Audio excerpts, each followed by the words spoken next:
કોંગ્રેસ નેતા દિનશા પટેલે પીએમ મોદીના વખાણ કર્યા છે। તેમણે કહ્યું છે કે પીએમ મોદીએ જે કંઈ સારું કર્યું છે તેને અમે સ્વીકારીએ છીએ। સ્ટેચ્યુ ઓફ યુનિટીના નિર્માણમાં પીએમ મોદીના પ્રયાસો અંગે પણ તેમણે પીએમ મોદીનો આભાર માન્યો। પૂર્વ કેન્દ્રીય મંત્રી અને કોંગ્રેસ નેતા દિનશા પટેલે ઉમેર્યું કે પીએમ મોદી મારા મિત્ર છે અને મને સારી રીતે આદર પણ આપે છે તેવી વાત તેમના દ્વારા કરવામાં આવી છે।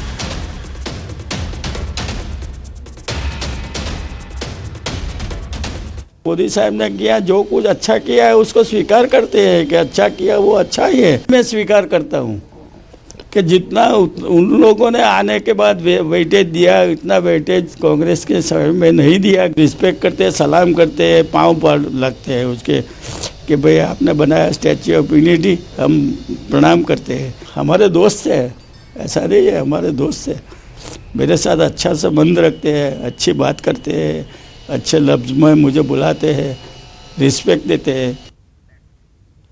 સુરતમાં મહિલાના મોતને લઈને ગામ લોકોનો વિરોધ કરવામાં આવી રહ્યો છે।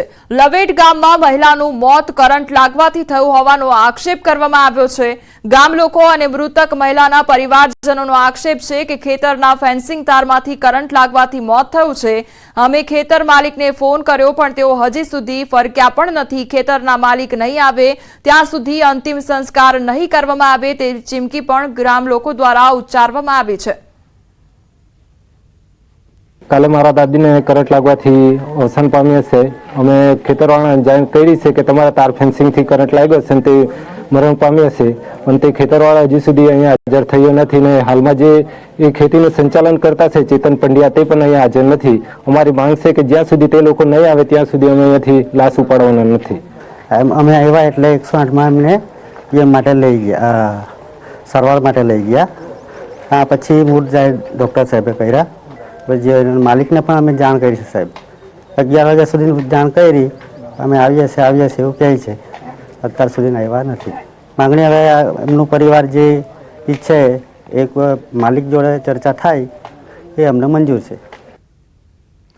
ભરૂચમાં મહિલાના આત્મહત્યા મામલે વિવાદ વધુ વકર્યો છે। પોલીસના ત્રાસથી આત્મહત્યા કર્યાના આક્ષેપ વચ્ચે લોકોએ ઉગ્ર વિરોધ દર્શાવ્યો છે। આ મામલે તાત્કાલિક પગલાં લેવા ગ્રામજનોએ રસ્તા પર ઉતરી રસ્તો જામ કર્યો છે। પીએમ કર્યા બાદ તેનો વીડિયોગ્રાફી છે કે નહીં એ બાબતે પણ સવાલ થઈ રહ્યા છે। નોંધનીય છે કે સુસાઇડ નોટમાં મહિલાએ પીઆઈ એમ કે પરમાર, કોન્સ્ટેબલ રાજેન્દ્રસિંહ અને સંદીપભાઈનો ઉલ્લેખ કર્યો છે। ગુજરાતને અડીને આવેલા મહારાષ્ટ્રના સાતપુડા ગિરિમાળામાં વર્ષોથી ચાલી આવેલ પરંપરાને આજે પણ આદિવાસી સમાજના લોકોએ જીવંત રાખી છે।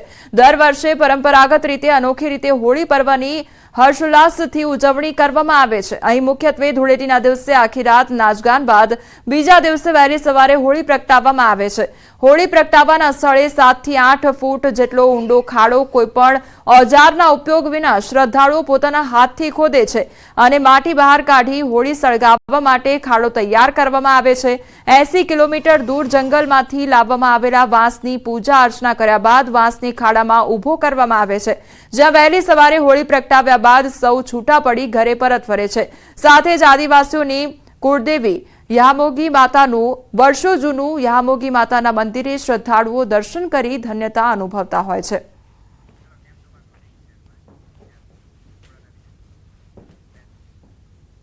હાલ સમાચારોમાં બસ આટલું જ। વધુ સમાચાર માટે આપ જોતા રહો ન્યૂઝ 18 ગુજરાતી। નમસ્કાર।